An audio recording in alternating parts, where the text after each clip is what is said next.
Rewinding 20 years. When the police arrived, she was gone, in the middle of nowhere. This was Maura Murray's family in February 2004, 3 days after she disappeared in New Hampshire. We don't know if somebody picked her up. She might be afraid that she's going to get in trouble, but we just want to let her know that it's fine. We just want her to come home. Maura Murray, born May 4th, 1982, disappeared on February 9th, 2004, after a car crash on Route 112 near Woodsville, New Hampshire. A 21-year-old nursing student at the University of Massachusetts Amherst, she vanished without a trace. Despite extensive efforts, her whereabouts remain unknown, creating a mystery that has puzzled investigators and the public for years. Maura Murray was the fourth child of Frederick and Laurie Murray. Raised in an Irish Catholic household, she excelled as a star athlete at Whitman-Hanson Regional High School. Initially studying chemical engineering at the United States Military Academy, she later transferred to the University of Massachusetts Amherst to pursue nursing after her freshman year. On February 7th, Maura Murray's father, Fred, visited Amherst, and they went car shopping together. Later, they had dinner with one of Murray's friends.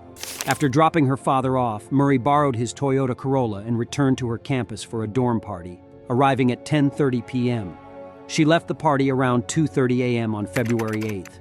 This timeline provides context to Murray's activities leading up to the events preceding her disappearance in Haverhill, Massachusetts, a few days later.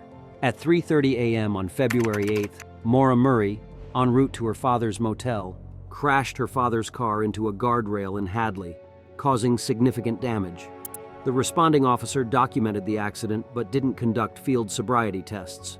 Murray was taken to her father's motel, and at 4:49 a.m., a call was made from her father's phone to her boyfriend, the details of which remain unknown. On February 9th, after a car crash in Haverhill, Massachusetts, Maura Murray vanished before the police arrived. The car, damaged on the driver's side, had red stains resembling wine, an empty beer bottle, and missing items, including Murray's debit card and cell phone.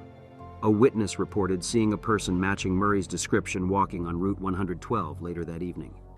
Despite initial speculation of voluntary disappearance, the case turned suspicious, and in 2009, the New Hampshire Cold Case Division took over, treating it as a suspicious missing persons case.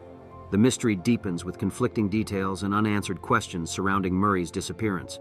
On September 14, 2021, New Hampshire State Police discovered bone fragments on Loon Mountain near Maura Murray's 2004 crash site. Despite initial speculation, the fragments were not identified as Murray's. In January 2022, the FBI issued a national alert and created a violent criminal apprehension profile for Murray. Subsequent searches occurred in Llandaff and Easton in July 2022. On the 20th anniversary of her disappearance in February 2024, New Hampshire officials released an age progression photo of Murray. The case continues to involve multiple law enforcement agencies, emphasizing the ongoing efforts to solve the mystery surrounding Maura Murray's disappearance. Thank you for watching the video. Hope you all liked it. Do not forget to subscribe and turn on notifications so you will never miss any episode of our enthralling series. We are looking forward to seeing you next time, so stay curious about next video. Am I realistic? I don't know, but I'm not gonna stop hoping that. We saw Fred Murray desperate for answers back in 2004 and wondering where his daughter is. And then we see him 5 years later, 10 years later, 15 years later, and we see that pain, that anguish that he and his family have gone through, and still the not knowing what happened.